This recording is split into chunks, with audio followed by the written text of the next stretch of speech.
كل أمور الدنيا والدين، والصلاة والسلام على أشرف الأنبياء والمرسلين، سيدنا وحبيبنا وشفيعنا ونور قلوبنا وقرة أعيننا محمد وعلى آله وصحبه أجمعين.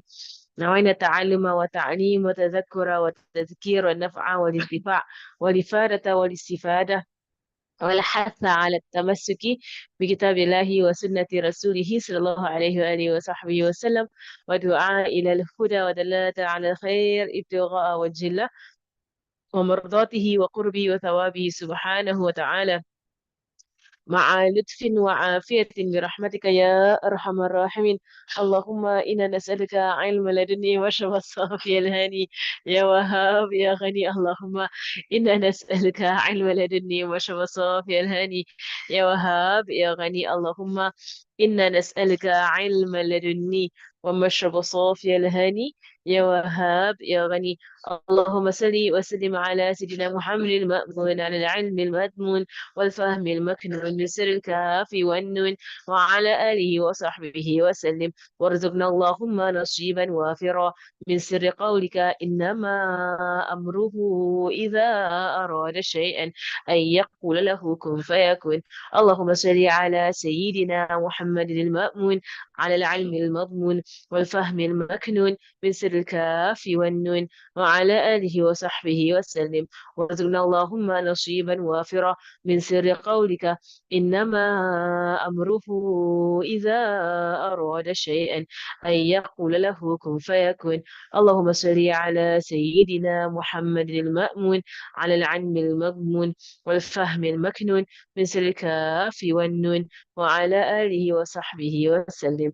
وارزقنا اللهم نصيبا وافرا من سر قولك إنما أمره إذا أراد شيئا أن يقول له كن فيكون. اللهم صل على سيدنا محمد المأمون على العلم المضمون والفهم المكنون من سر الكاف والنون وعلى آله وصحبه وسلم. وارزقنا اللهم نصيبا وافرا من سر قولك إنما أمره إذا أراد شيئا أن يقول له كن فيكون. اللهم صل على سيدنا محمد المأمون على العلم المضمون والفهم المكنون من سر الكاف والنون وعلى آله وصحبه وسلم. وارزقنا اللهم نصيبا وافرا من سر قولك إنما أمره إذا أراد شيئا أن يقول له كن فيكون.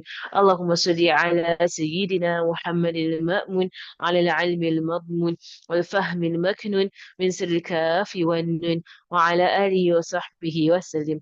وارزقنا اللهم نصيبا وافرا من سر قولك إنما أمره إذا أراد شيئا أن يقول له كن فيكون. اللهم صل على سيدنا محمد المأمون على العلم المضمون والفهم المكنون من سر الكاف والنون وعلى آله وصحبه وسلم. وارزقنا اللهم نصيبا وافرا من سر قولك إنما أمره إذا أراد شيئا أن يقول له كن فيكون. اللهم صل على سيدنا محمد المأمون على العلم المضمون والفهم المكنون من سر الكاف والنون وعلى آله وصحبه وسلم. وارزقنا اللهم نصيبا وافرا من سر قولك إنما أمره إذا أراد شيئا أن يقول له كن فيكون في كل لحظة أبدا عدد خلقه ورضا نفسه وزنة عرشه ومداد كلماته. الحمد لله الحمد لله الحمد لله. We continue with our fiqh tahawulat. Alhamdulillah. And we are on lesson 5. Lesson 5, not episode 5, lesson 5 on the book. So you're on chapter 5. In chapter 5, that's al-Khamis.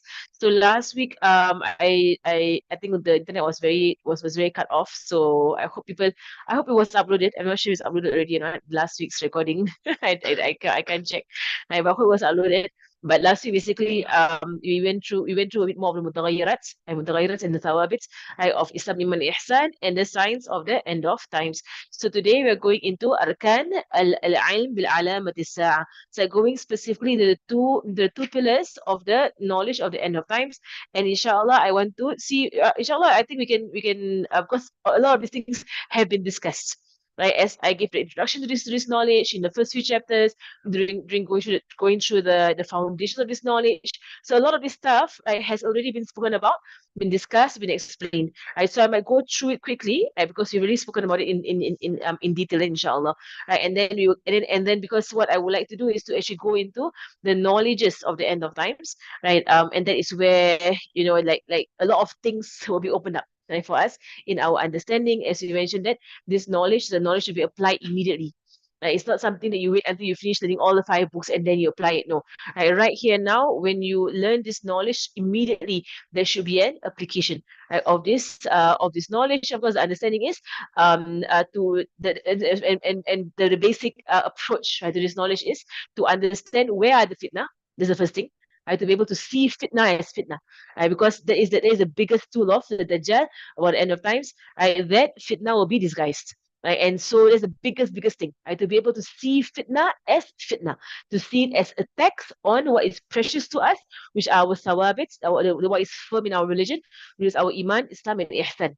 And so to see what are the real attacks on our Islam, Iman, and Ihsan, right? And then to guard ourselves from it. So for as long as we are blinded, right, by the world, and we are blind to what is actually attacking our Islam, Iman, and Ihsan, right? Then we can never stop the attacks, right? Because you don't see it as an attack, right? So it's like someone who's having a very bad, or having a really a really bad friend, right, who's influencing them in a bad way, right? If they are blind, right, to the fact that this friend is destroying you, right, but they can't see it, right? So how are they going to protect themselves when they keep going to the same person?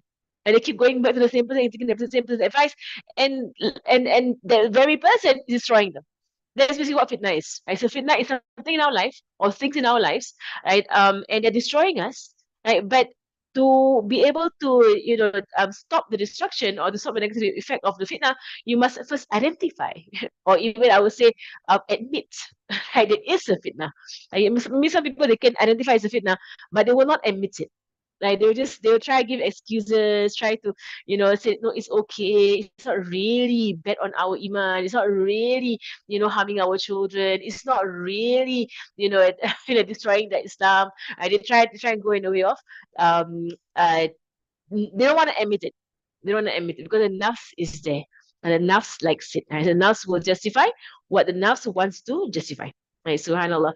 Right. So now, right, so today is basically this entire knowledge lah, right, to identify where are the fitnah, right, what are the fitnah, right, and then to take the prophetic advice from Rasulullah sallallahu alaihi wasallam on how to block this fitan, right, or how to block the fitnah in this dunya. So the fifth lesson number 5, the pillars arkanul ilm bi'alamat as-sa'a, arkanul ilm bi'alamat as-sa'a, right, the pillars of the knowledge of the science of hour. So he says ينقسم العلم بعلامة الساعة كما ورد في حديث جبريل عليه السلام إلى ركنين أساسيين، هما الركن الأول أن تلد الأمة ربتها أو ربها. الركن الثاني أن ترى الحفاة العراة العالة رعاء الشاء يتطاولون في البنيان. والركن الأول نص استباقي في ترميز بلاغي لما سيحصل من تغير وخلل في قرار العلم والاعتقاد. والركن الثاني نص استباقي في ترميز بلاغي لما سيحصل من تغير وفساد في قرار الحكم والاقتصاد. Right. So here he says, right, so the fifth lesson here, as mentioned in the Hadith Jibril, and as I mentioned this, like these next few lessons, will be, we can go through it quickly because I have been covering it. Right, we have been talking about this from the first lesson, right? So as mentioned in the Hadith of Jibril, the science of the hour has two main pillars, referred to in the two statements from the Hadith, that a slave girl will give birth to her mistress or to her master. A slave girl will give birth to a mistress or to a master, right? And the barefoot, belly covered, destitute shepherds will continually competing with one another in constructing lofty buildings, right? The first sentence presents a prospective symbolic text prophesying a failure and change in the institution of knowledge and faith, which is the first pillar or area of study in the sciences of the science of the hour. So basically, Dajjal has it down. Dajjal knows what's going on. To destroy humanity as a whole, I aim two things on a personal level and two things on a on a top down level, right? So on a personal level, what will the end of times, right? What will be attacked? Knowledge and faith, right? Two things. Just attack these two things: knowledge and faith. Attack people in their knowledge, right? Give them the pretense, the false pretense that they are knowledgeable while they are not, right? So they're going to learn all of this theoretical knowledge out there, all of this, man-made, and in fact, it's just opinions. Right? It's just opinions, and I do wonder, Subhanallah, many of us went to university. Okay, for me, I went through engineering, math, science, and for me, it's just a lot of numbers. You just calculate, and there's no theory there. We don't actually have that much theory we go through. You just fed out any science and maths, a lot of maths, a lot of mathematics, right? Now in the university, I'm learning psychology, right? Education psychology, and I was thinking to myself, is this their opinion? I disagree. In a sense, there were so many times where I'm reading the material, right? And they don't say it's a theory of that by Fulan or Fulan. This person had this theory and this theory, and it's just a bunch of theories. And I'm reading it, I'm like, yeah, but I don't agree with his theory. Like, I mean, you could do it. You could do it. And then you're wondering, what am I learning? Right? Why am I learning why am I learning their thoughts? What if I don't like, what if I don't agree to their thoughts? Right? I don't agree to their thoughts. I don't. Right? Then what? What am I learning? Right? Subhanallah, and that is the zaman. You're learning stuff and there's no truth to it. But it's just mere conjecture and thoughts and just someone's theory. Whereas true ilm in Islam, when we say what is ilm, we say what is from the heavens, and what is revealed from Allah subhanahu wa ta'ala onto Rasulullah sallallahu alayhi wa sallam. So when I look into parenting, for example, parenting, right? So many parenting books out there. And so many of them I've read before when I was younger. I don't agree with the method that is said there. But the moment someone says to me, Rasulullah sallallahu alayhi wa sallam did it this way, I have no question. Right? I have no question. I'm like, okay, Nabi Sallallahu Alaihi Wasallam did it that way. That is from him. Right? Because why? Because why? Whatever's from him is haq, is true. Right? So I know, like when I used to read this book when I was younger. Right? It's called The Natural Child. There's stuff in there. Have you read it? I don't know. It's called Natural Child. There's stuff in there, like, and I was wondering, how true is this stuff? Right? Because at the end of the day, as a human being, I know I'm just hearing other human beings speak. That's all. Right? But as a Muslim, when I hear the Prophet ﷺ, I know I'm hearing revelation.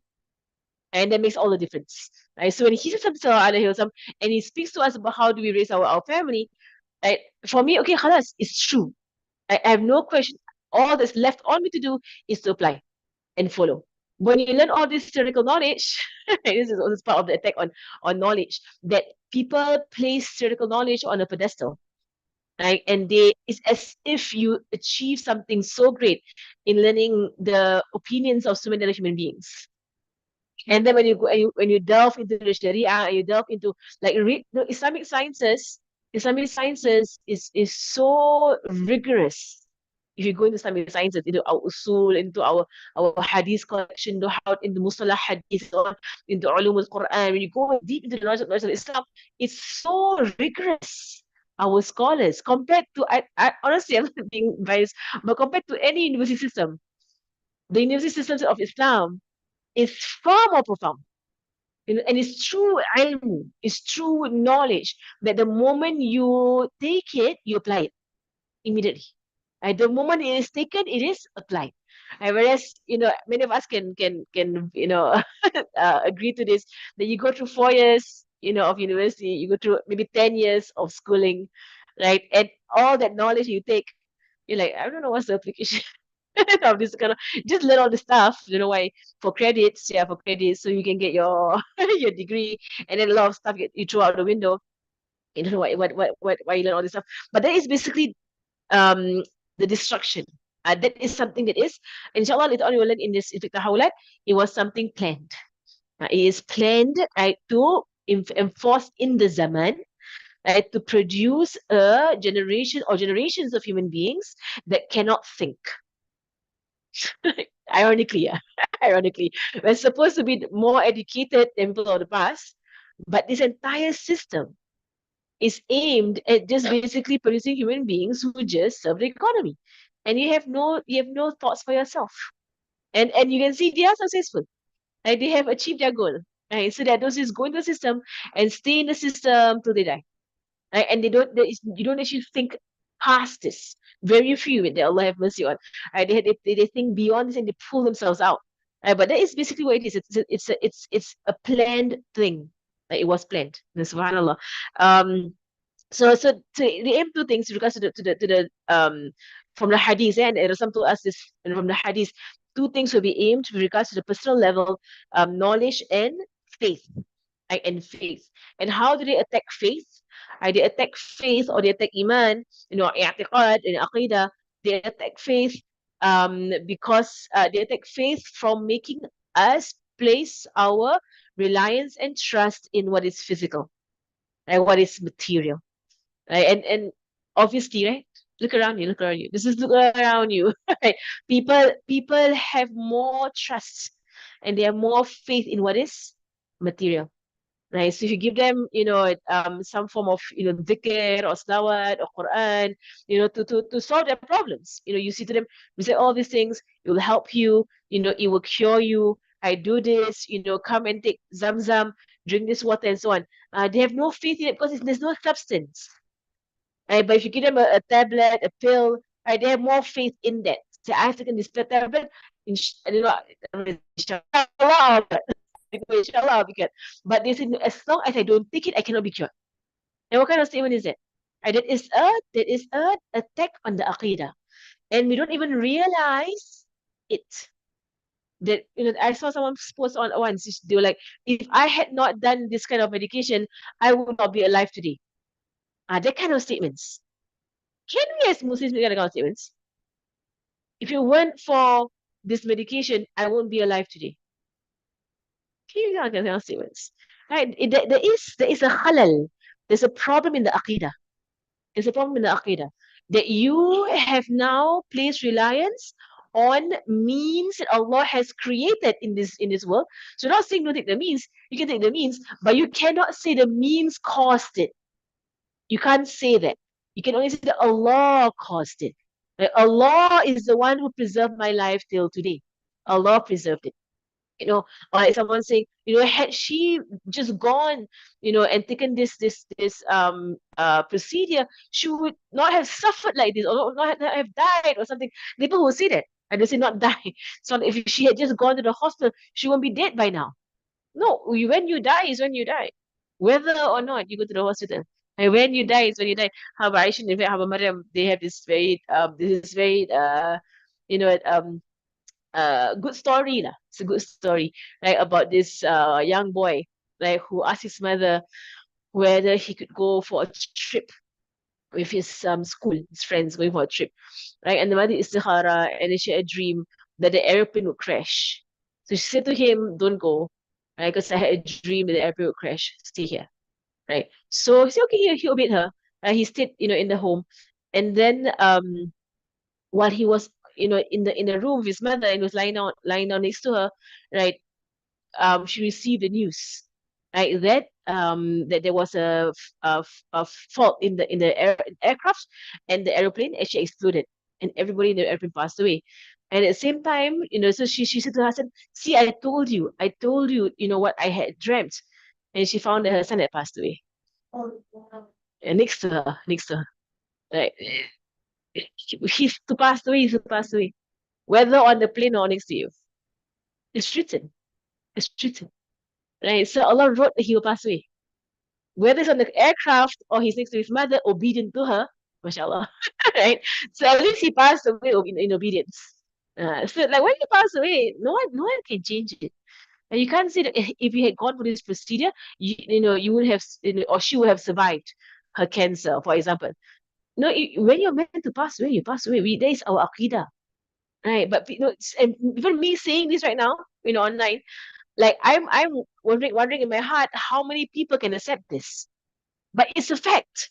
It's the fact. But I know our society, you can't say it to people because they will come with so many comebacks, right? Whereas it is just a sign that you have been brainwashed by the system so badly that you cannot accept someone, saying this kind of statements. If anybody here finds it difficult to swallow, and when someone says, you can't say that you went for the chemo, you went for this operation, you went for this procedure, that is why you're alive right now. You can't say that. You can't say that. But I know there are people who will post that online and say, because I went for this, and because they went for that, and because, right, you are alive right now. Oh, where's your creator? And where's the creator in the entire equation? Right? You blind the creator. Right? So it is a system of this zaman to remove the creator, right, from our experience as human beings. Right? To remove not to remove, but to be blind that he is constantly in your life. So it has happened, and it is right now. You see, it's glaring in our faces. People quickly, they place the cause in what is material, and therefore their faith goes to what? Material. And that's why yesterday we were talking about the entire emotional thing, that they will never figure out how to cure emotional turmoil in our zaman, because they keep running to what is material, but emotional turmoil is spiritual, right? Emotional and mental turmoil in the person is actually rooted in the ruh. It's in the ruh. All our ulama speak about it. They know it. They know it. It's imbalance in the ruh, right? But the material world does not believe in the ruh, or does not believe in what is spiritual. So they're trying to address these problems, but they don't believe in the realm altogether. So how do you want to address all these problems? You don't believe in the realm of the ruh, and the spirit. So what do they do? Make chemicals lah, make tablets, because that's what they know. They only know what is material. Because to admit there is something, spiritual, would be to admit there is another realm. And to admit that will bring you into a realization there is God. Right? There are other realms like this world. But no, the secular world, and that is one of the signs of the end of times, one of the marhala, one of the eras, is when they force secularism, the secular world, on society. They forced it. Right? So anyone who tries to talk about something that is beyond the physical realm, they will say it's a hocus pocus, it's some form of superstition, it's some form of, there's no substance. Right? Because why? Their iman is in what? The substance. The iman is in what is physical. Right? That's how they're destroying our iman. They're destroying our iman that way. Right? So I make my own life. I am my person. I built my career. The one who built this family. I am the one, subhanallah. It's a minor shirk, it's a major shirk. It's a shirk. It's a shirk nonetheless. Right? To be blind to Allah subhanahu wa ta'ala, which Muslims have fallen into, because how many of us here, we know it that when we say this to someone, they will reject it. Right? And that they are with our family members, our relatives, our close companions, and they're all Muslims, to say to them, right? How about you do some Naria, 4,404 times for this haja, right? To be cured from your cancer. How and you're like, you need to put in effort. Doing 4,444 Naria is a lot of effort, okay? It's a lot of effort. SubhanAllah. In fact, it's more difficult than, than just going for some procedure.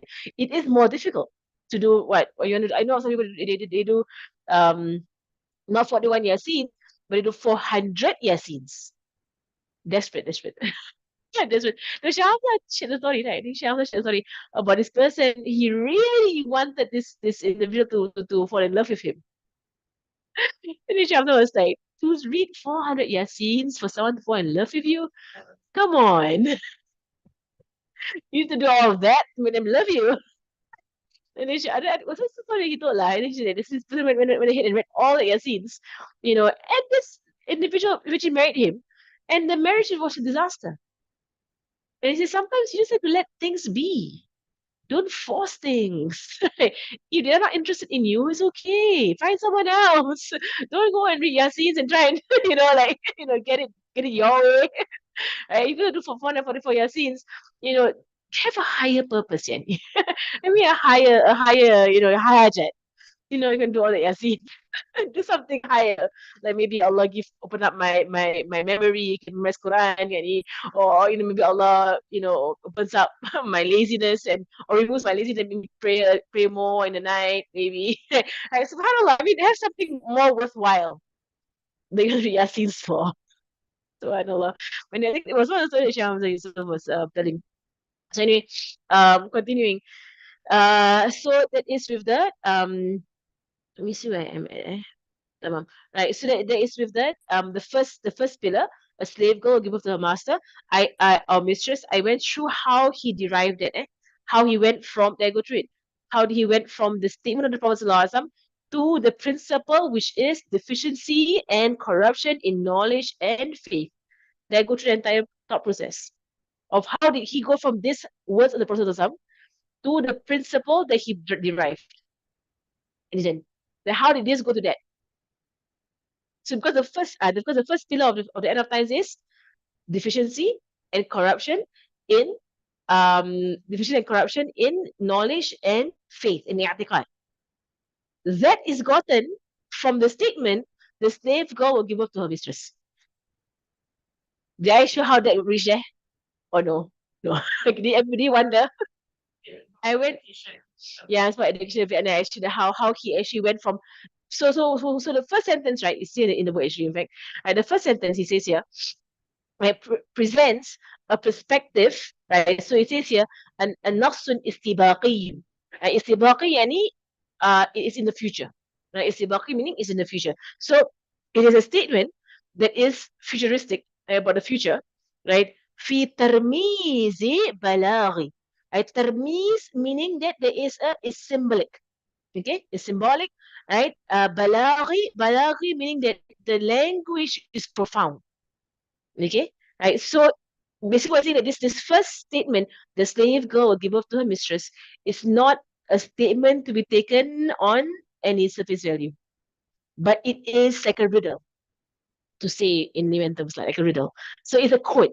It's a code that needs to be broken, right, to see what is the Prophet talking about. And a lot of the signs of the end of times will be like that. Right? He speaks in code. Because a lot of things that will happen, the Sahaba cannot understand. So he needs to say things in a way the Sahaba can understand. Right? So the first thing first, right, to show that this first statement, I mentioned last week, I think, right, but I will say again, this first statement does not mean that Allah is speaking or that Rasulullah is speaking about a slave girl. That is the first thing to understand. So you're going to break this code. Slave girl. Does it actually mean a slave girl that is bought or that is caught in war as a prisoner of war, right? Or does it mean ama in the sense of abd, in the sense of human being? Okay, because we're all amatullah, right? All the women are amatullah. We are the slaves of Allah, right? All the men are abdullah. We're all together ibadullah, right? We are the slaves of Allah subhanahu wa ta'ala. So the word ama, right, can have the fiqh meaning, right? The literal fiqh meaning, which is jariyah, a slave girl, right? Someone that you want. Okay. So, but there are other hadiths that tell us that in the future, there's not going to be any more jihad. There will come a period of time with no jihad. So if there's no jihad, there's no prisoner of war. There's no prisoner of war in Islam. There's no prisoner of war.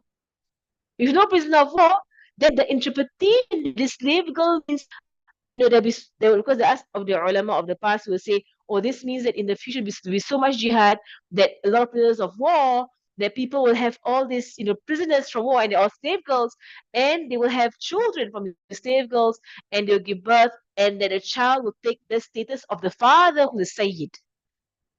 Right? That is what some of the scholars of the past have taken this hadith to mean. And Habib says, no, it can't be that. Because, it's known that in the future there'll be no more jihad. So no more jihad means no more slaves. And true enough, right? True enough, do you see slaves around? No slaves. So how could this hadith be applied if it meant slave? It does not mean slave. Later. Much later. So the signs of the end of times, right? It, if especially since the rukun.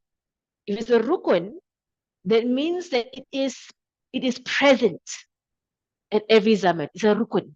It's a rukun. I compared to the other part of the hadith because he established already in the entire hadith that when if every question comes arkan. So he established it. So this is also arkan, right? So this has to be applied in every zaman. So if there's a zaman where it is not being applied, then how? So it has to be applicable in all zaman. Right. So now it's been a long time since when was the last time they had a jihad war? Right. Subhanallah.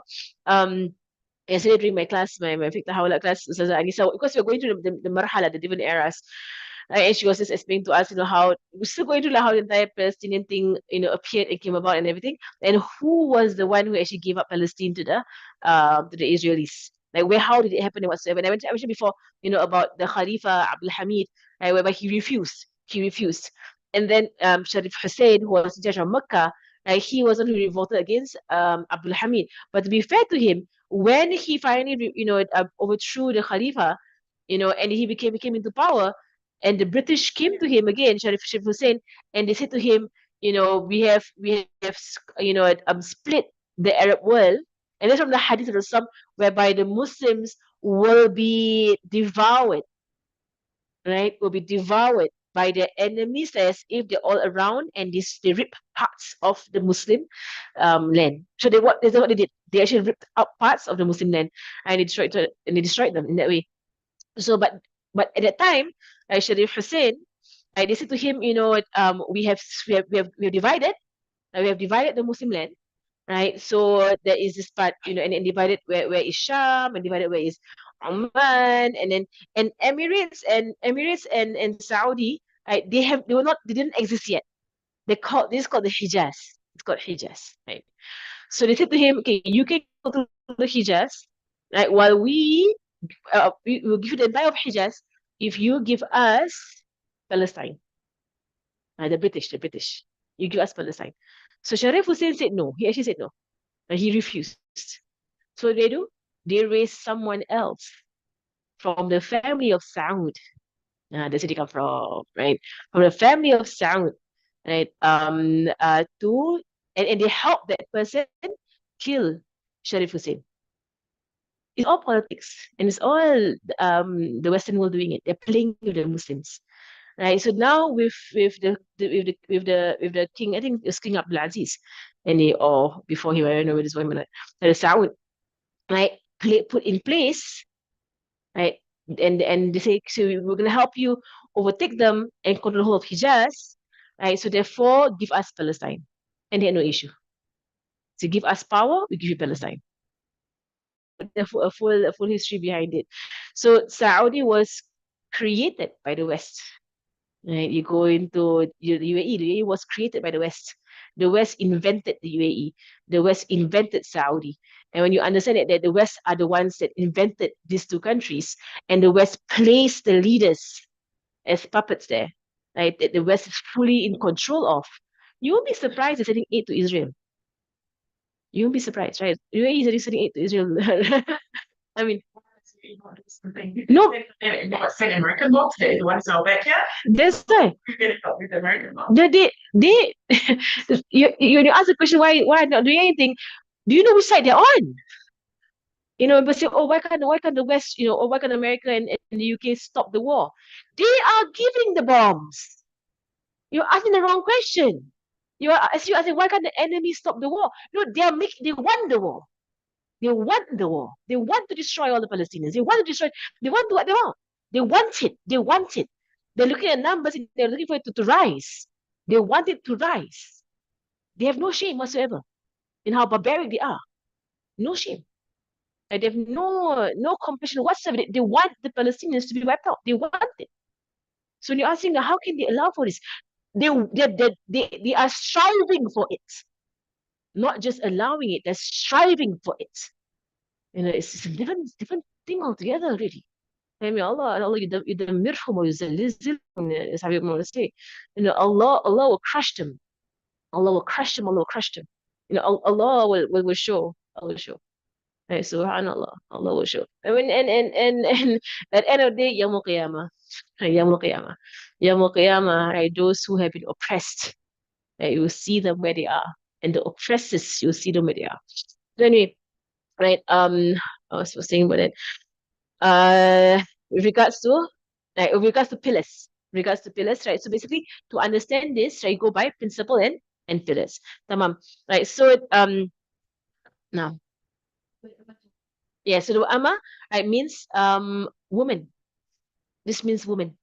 Okay, so woman, not specifically Muslim. Woman. This mar'ah is a woman. Okay, giving birth. So here in the first pillar, there is a highlight on the word woman, right? Because the woman will be the tool, right, in the end of times to destroy knowledge and destroy aqidah. Like it used to be that the woman in the house, in the home, is the one that enforces aqidah and enforces knowledge. And at the end of time, it is the mother, it is the or the auntie or the grandmother, or the woman in the house. Like they are the ones destroying aqidah, they're the ones destroying knowledge. Subhanallah. Right. So and so the second part of the hadith. So basically, when it says ramas, right, ramas meaning it is symbolic, right? So it's not to be taken, literally, but there is a deeper understanding to it, right? Ramazi balaghi, right? Something that is profound in this language, right? It means depth. There is depth in this language. So you can't just read the hadith and and just tafsir the hadith officer some or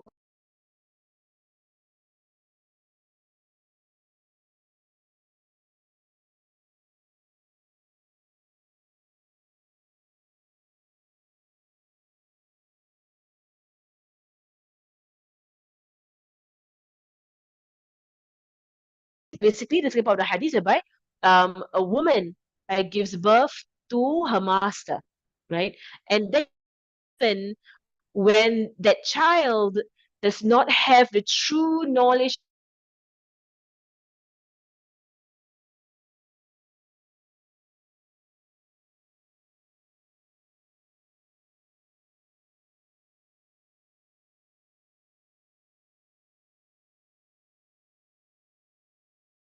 and slaves or beneath them, shows two things: no iman, no knowledge, right? And knowledge will mean true knowledge. So it could be that they are university graduates, it could be having PhD, doctorates, whatsoever. But when their mother calls them, they show the worst akhlaq, and they show the worst etiquette. So we say that person has no knowledge, no knowledge. Because what is knowledge that will matter in the hereafter is birrul walidain. And that is the most like asas. That is the most foundational knowledge that subhanAllah, they don't even have that. Right? So Habib says that then this first statement of Prophet Sallallahu it shows that there is a social of studies enough time, and we will see where this happens. So once you can identify that knowledge and aqidah will be attacked, right, then you can see from what angles they will attack. And we are in the depth of it. Right? We're right in the thick of it. Right? It's been going on for generations. Okay, maybe you'll see about 3 or 4 generations it's been going on. Right, whereby people have ditched Islamic education, or they look down on Islamic education, and they prioritize and they raise secular education. Right? So he's been going on since the 1960s or even before that, 50s or 40s. Right? They have already, the entire introduction of the right, that brings what is religious into a form of humiliation, or despisement. I know it like muhin, something so low, right, in that has been going on for some time already. Right. So right now we're at a zaman, Alhamdulillah, as Habib mentioned, is a zaman of realization. This has been going on with our parents, our grandparents, our great grandparents. So sometimes you want to break away from this, they resist because they have been brainwashed. They can't because they were of the first few generations to be hit by this. But it's a plot. It's a plot, right? To be hit by this plot, right? To change mindsets, right? To admire the material and to admire what is invented by human beings in knowledge. Right? So subhanallah, la hawla wa la quwwata illa billah. So right now we're at the zaman, alhamdulillah. And it's just nice. The coming of Tahawulat, right? Is really, it's Allah's mercy. Allah's mercy that Allah wants to wake up the ummah. You're in a slumber. Ummah, for generations you're in a slumber. Allah wants to wake up the ummah. Right? So alhamdulillah, in this zaman, so you see this movement going on.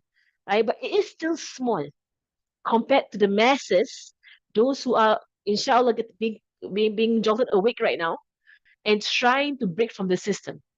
So, for example, right now, if in the mentality, right, you think to yourself, if my child does not want to get a degree, how will I feel about it?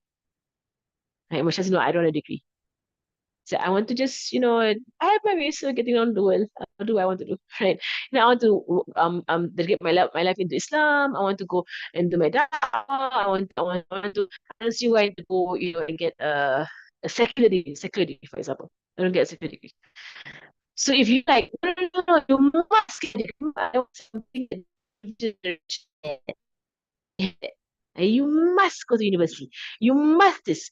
So our generation, I hope you're not seeing this anymore. I don't know if you're all seeing it still. They are, yes, they are still.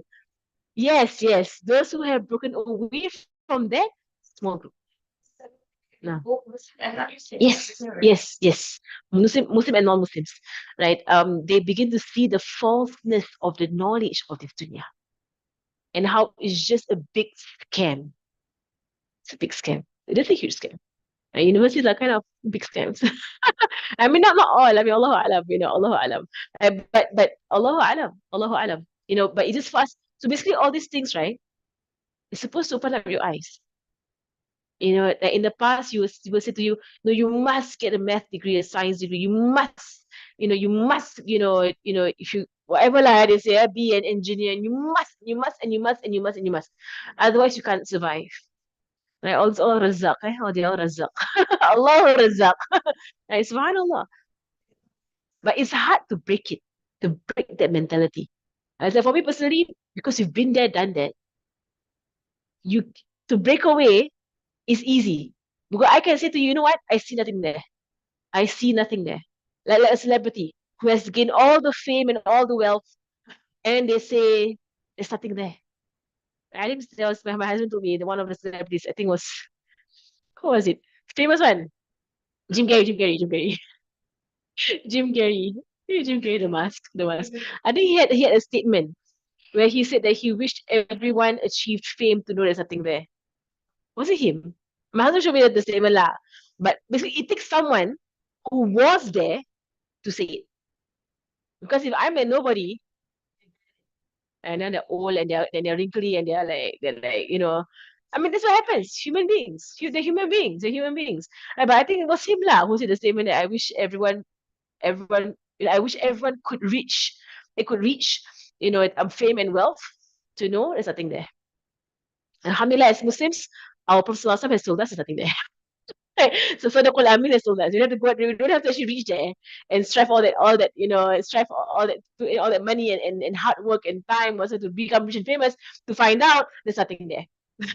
So alhamdulillah for Rasulullah sallallahu alaihi wasallam, as he said sallallahu alaihi wasallam in the hadith, that fame and wealth are more destructive on a person's religion than two hungry wolves are on a flock of sheep.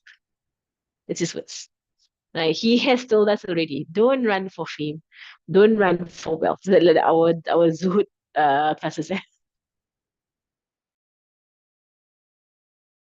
You need all these things. But right now, I hope we're in a generation whereby we can break away from this. And if our child wants to live like basically as parents, for my child, what I want for you is to be a righteous human being. Be a righteous Muslim. Whatever your risk, Allah has written. Al-Muhim, what is important, be a righteous human being. And that is the teaching of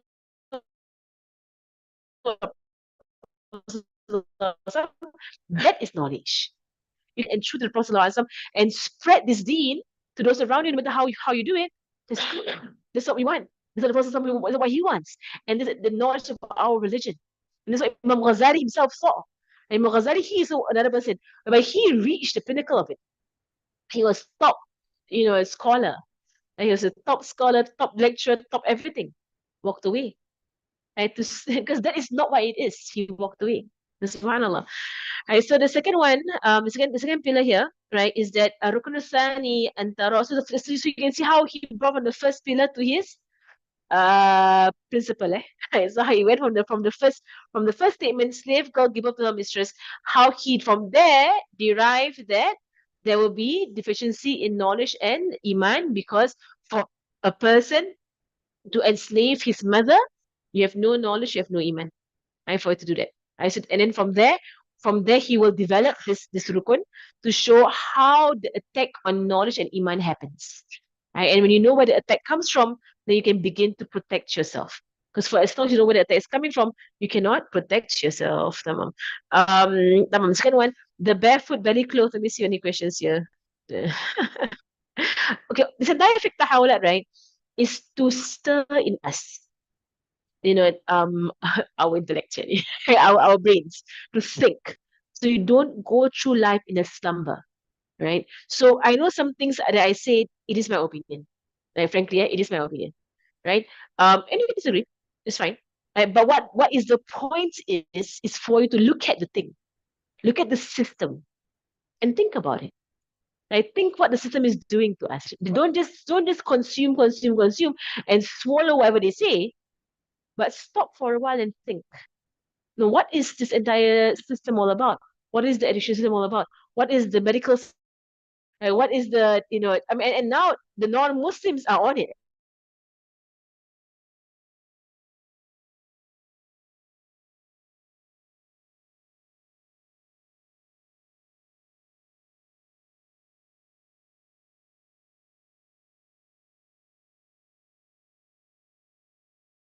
It's true, inshallah. Kita ma'am, has continuing a little bit. Should we 9 o'clock or 9:30? 9 o'clock. Let me see. Because all of them are not here, so I don't know whether I should continue or not. Okay. Should we continue? Are you okay? Getting tired? Okay. So the barefoot, belly covered destitute shepherds continually competing. I want to finish the entire chapter, inshallah, quickly lah. Right. Uh, competing with each other, in constructing lofty buildings. Okay, this is the one whereby I was talking about the Saud. The Saud, right? The family of Saud, it's a tribe. It's a tribe, and they have no qualification to be the king of Saudi Arabia. All that happened was the West wanted Palestine. And so the West used brute force, right? Frankly, brute force, right? To destroy anybody in their path, right? To get to Palestine and place a puppet there who will allow them to control Palestine. That's it, right? So Saud and the UAE, right, were invented. I said the Qarnayn Shaitan, the two horns of Shaitan, as how Rasul said in the hadith. When he said, Ya Allah, bless us in our Sham and our Yemen. And the man was there. He said, Ya Allah, wa nash ya Rasulullah, wa nash ya Rasulullah. He said, Ya Allah, bless us in Sham and Yemen. He says, Ya Allah, and our najd. And he said the third time, Ya Allah, bless us in Sham and Yemen. And he says, wa najd. Najd is where? The UAE, yani. He said, from there, from the najd, I see the two horns of Shaitan. And they're from there, right? And so if you know the history of the UAE and the history of Saudi, right, it was not something that the Muslims agreed upon, right? Or the Arabs agreed upon, no. But it was brute force by the West.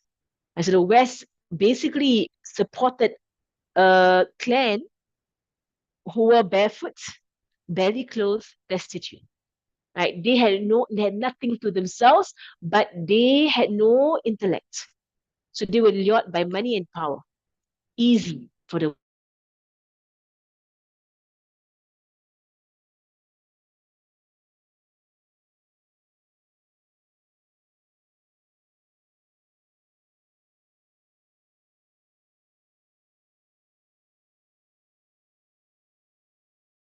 give us Palestine.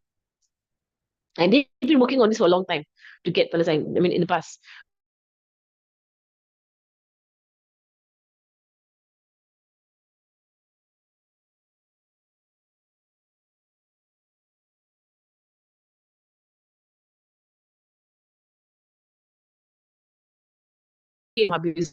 Books. If you go online, you find other history. History is so biased. You try and search online, what happened, where did person come from, you find a lot of rubbish online, right? And you only learn all of these things like when you open up the books of the scholars, the Muslim scholars, Islamic scholars, the books of Habaib, mashallah. Right, so alhamdulillah. Allahumma salli ala sayyidina Muhammad. Yeah, that cut in and out. Sorry. So um, right, so the barefoot, belly covered, the street shepherds. What does it show? People were completely unqualified. Completely unqualified. They have no nothing to their name except that there was some brute force and some money behind them that was given to them, and they're used as puppets. And they are competing with one another to construct lofty buildings. Now they are building another building to be higher than the Burj Khalifa. Do you know that? It's never enough. It's never enough. And they're building this huge. I don't know if you've all seen the Burj. I've never seen it, but I've seen the picture. It's so tall. Wala hawla wala quwwata illa- How much money goes into there? And what are they doing with the building? Now they're building something higher. They're actually building something higher. In Saudi itself, huh? Yeah, in Saudi. Saudi's doing it. There is competing. It's a game. These people have no brains. Like from the hadith, I mean, I'm not insulting them. From the hadith, they have no brains. They are human beings with no worth, but they are given all the money and the power, right? But they have no worth. That's what the hadith speaks about. That's why Habib said for these people who have they're shepherds. What are they doing building buildings? They're shepherds. They don't know how to build. That's not their and you're not supposed which means that they have no sense of responsibility, these people. They are not leaders. They're shepherds, not leaders. Right? But they're placed on the throne of leadership. And given all that money, and what they do, build higher and higher buildings. In fact, not just buildings, but they will do more and more ridiculous things with their money, buy more and more fancy cars, make bigger and bigger villas, bigger and bigger houses. They'll do all kinds of things that you just like you just can't even understand. There was some, I think a long time ago, someone showed me they will have like gold plated cars and like I don't know, it's this filthy rich It's just a frame. Have you seen? frame. Yeah, it's a frame. It's just that Frame. la hawla wa la quwwata illa billah. And do what? Subhanallah. And there is the picture, right? The picture. It's so ridiculous. And they spend what? Millions on it? Oh, billions, I don't know. There is a town that they're building right now in Saudi. That will be the headquarters of the jet. Saudi. Yes, yeah. Yeah, correct. It's the No, Neom. Neom. no. It's called Neom, right? Neom. Yeah. Is the town for the jet. They are building it right now. Right. They plan to be done in I think 3 years, 3 or 4 years. The castle of the Dajjal will be there. The palace of the Dajjal will be there. Right. So they know who they're serving. They know who they're serving. Right. And that's where the building is, right? They build that huge, don't know what. They're building something high there. Yeah, that is going to be higher than the Burj Khalifa. These are all the signs from Rasulullah telling us that, you know what, where you see this happening, don't get involved with the government and the economy there. Please get away from it. Right? It's filthy. Like what's going on there. I need to go and Google that place. What Neom, eh? Neom. Yesterday, NEOM. Yesterday, Ustaz Anissa was talking about it the entire time. She was saying, Medina is Neom. I said, huh? Neom. Huh? He said, موجود في السعودية يعني من السعودية Lebanon. The Saudi, it has covered 3 countries and is 2 hours from Israel. I don't know what she's talking about. Yeah, you know about it. Oh, the Israelis promoting it. Yeah, they're all gonna go because And all the engineers. and it's happening right now. It's happening right now. They're gonna be done in 2 years, 3 years. They aim to be done in 2027. That's what Anita told us. I mean, mashallah, Pagtahawalan, our teachers, they are way more widely read than us. No, it's not it's but she said that it stretches. It's a huge town, 3 times the size of New York. She said, "I'm gonna go and check it out. I might not check it out, but like, it's the town of the Dajjal. They're building it right now. Yeah, but it's 2 hours to Israel. Yeah, they're promoting investment. They promote that it's happening. It's happening right now. It's happening right now, and they aim to be done by 2027. Which basically just tells us we need to get our lives away from this kind of luxurious, you know. The world was shut down for COVID. Neon was fast forward of US. Subhanallah. I don't know when this Neom appeared. There's someone posted a link to Neom. I'm gonna go and check what Neom. What is this Neom? But the whole time it's just Anissa was talking about that, and I never heard of it in my life. Because Anissa was like just talking about it. I was like, what is this? It's Subhanallah. But she was saying the days where Dajjal will reign. Like he will reign in Neom. There someone's in the website. 2023. 2023? No, we are in they open at 2025. 2025, they're gonna open up. Subhanallah. This is but the is yeah. Yeah, is that so this is so scary. La hawla wa la quwwata illa billah. No, la hawla wa la quwwata. But this is what they're doing lah. This is doing. Is this gonna get worse and worse and worse? I think Dajjal appears. Subhanallah. Yeah. The first, so the second sentence presented presenting symbolic text, prophesizing a change in corruption occurring in the areas of government and economy. Right. So the second part talks about government economy, and that's how the destruction of human society will happen from top down. Right. So they will give like these forces, right? These digital forces will place the worst governments over people.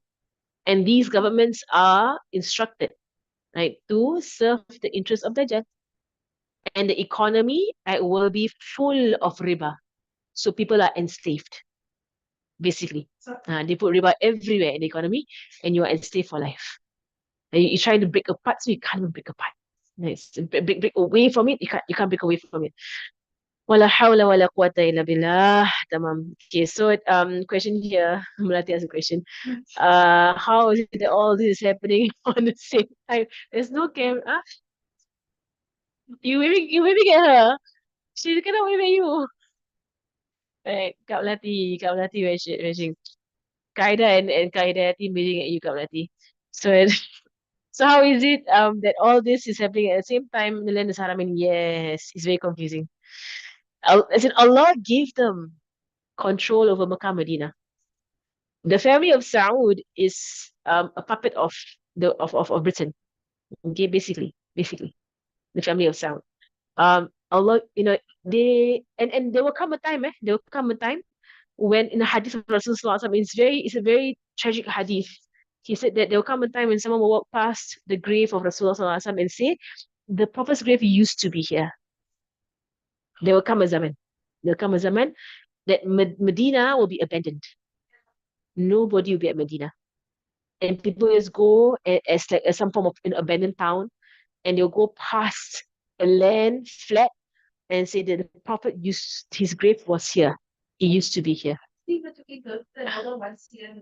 I once a year now. They once a year, Rauda. They will the Medina will be destroyed. There is a hadith. Medina will be abandoned and destroyed. The mosque will be abandoned. Medina. There will come a time. Medina will be filled with Yahud. The Jews will enter Medina. They will destroy Medina. They will no the Dajjal cannot, the Jews can. So Dajjal can't enter Makkah and Medina. There is the hadith. He can't enter. He'll be in his new man, new right. But his Jund, his army can. And that Medina will be populated by the Jews. It'll be Jewish market there. The Jews will be in Medina. Right? It's all prophesied, all happening.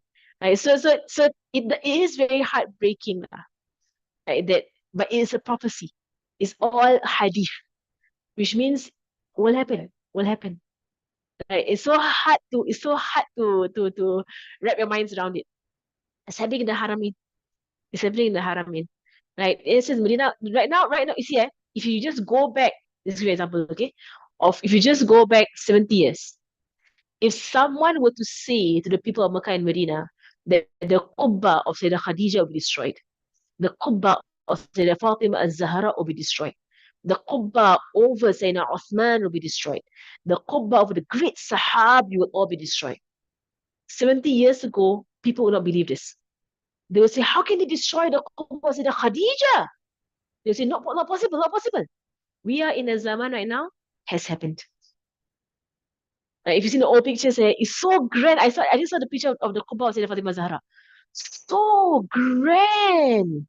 They built around her grave, Sayyidah Fatima Zahra. From afar, you know there's her grave. So if you reverse time and you go back 70 years ago and say to the Muslims in Medina, there will come a time when this grave of Fatima Zahra will be flattened to the ground. They will not believe you. They will be like, no, no, no. Sayyidah Fatima Zahra, you cannot touch. We are in the Zaman, we're seeing it. Right? So right now, we're in a zaman whereby someone's telling, we're hearing the hadith that the masjid will be flattened to the ground. Even the grave of some, it just be a flat ground. And people will say, Kana huna qabr nabi. Kan. Used to be the grave here. Used to be. So, yeah. Immediately after that, is Mm. what they came outside of Mm. the house and then put it inside.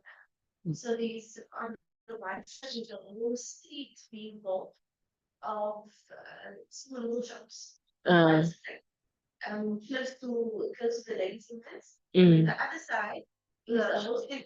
It was much like a coffee shop, like little bits of shops keeping me. So the nightlife. The nightlife. They have more and more maksiat. There more and more maksiat in Mecca and Medina. Mecca and Medina. The maksiat, the promiscuity will come into Mecca and Medina. Promiscuity will come into Mecca and Medina. You know hijab in Mecca and Medina. They have begun. No hijab in Mecca and Medina. Like your heart is breaking. Like how in the world can you be in Mecca and Medina and not have a hijab on? Like subhanallah. But it has started. Yes, it's happening right now as we speak. Right, subhanallah. Mm. Mm. First time I was actually not in abundance, in plain clothing, meeting even in private places.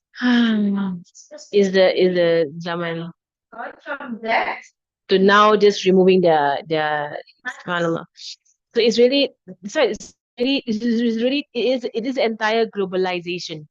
And globalization is one of the signs of the end of times. Rasul spoke about globalization. It is in our discussion. It's coming up. He spoke about secularization. And these two main tools of Dajjal to globalize and secularize. So globalize everybody in one culture. Like everybody on one dress, on one mentality, on one mindset. Secularize, remove religion altogether from the lives of human beings. These are the biggest thing, Subhanallah. So inshallah, we will stop here. It says Saudi, now that you understand who is Saudi and how they came about, you're not surprised. Right? They were not formed by the Muslims. They were formed by the Dajjalic forces. Right? So now you won't be surprised why they are the way they are. Same thing if you're not surprised why they are the way they are. They were never meant for the Muslims. Right? But these forces use Muslims so that other Muslims will just accept them. And they're using these Muslims. Subhanallah. Right? So we'll stop there, inshallah. For today, inshallah, wa sallallahu ala sayyidina Muhammadin wa ala alihi wa sahbihi wasallam. So next lesson, we go on to the next to Dars Sadis, the next lesson. This is the fifth lesson, and we have the chapter 6, this one. So the Aqsam, Al-Ain, Alam Sa'a, we will go into the minor signs, middle signs, and major signs, which will come later on in detail. We'll speak, especially the minor signs, because the minor signs is really everywhere around you. Right? The major signs, as I mentioned in the last lesson, it comes and it's a domino effect. Right? The moment the first one begins, everything will happen. Right? The middle signs, it has come and gone. We're waiting for the last two, which is Sufyani. You asked me about it, the Sufyani. Sufyani 1, Sufyani 2. Right, Sufyani 1, Sufyani 2, they will come at the same time as the Mahdi. Right, so the Sufyanis will be destroyed, right, by the Mahdi. Then when the Mahdi comes, khalas, it's going to be one after another until the day of judgment. So once the Mahdi appears, it's just going to be one after another. Right? And then Dajjal, and then Yajuj and Majuj, and whatever, until the day of judgment. And Nabi Isa and everything, will happen until the day of judgment. Okay, alhamdulillah. وصلى الله على سيدنا محمد وعلى آله وصحبه وسلم والحمد لله رب العالمين. الفاتحة. أن الله يرزقنا علما نافعا ولا عملا خالصا من الهدى والسلام، وإلى أرواح معالمنا مشايخنا وذوي الحق علينا، وإذا حضرت النبي محمد صلى الله عليه وسلم. الفاتحة.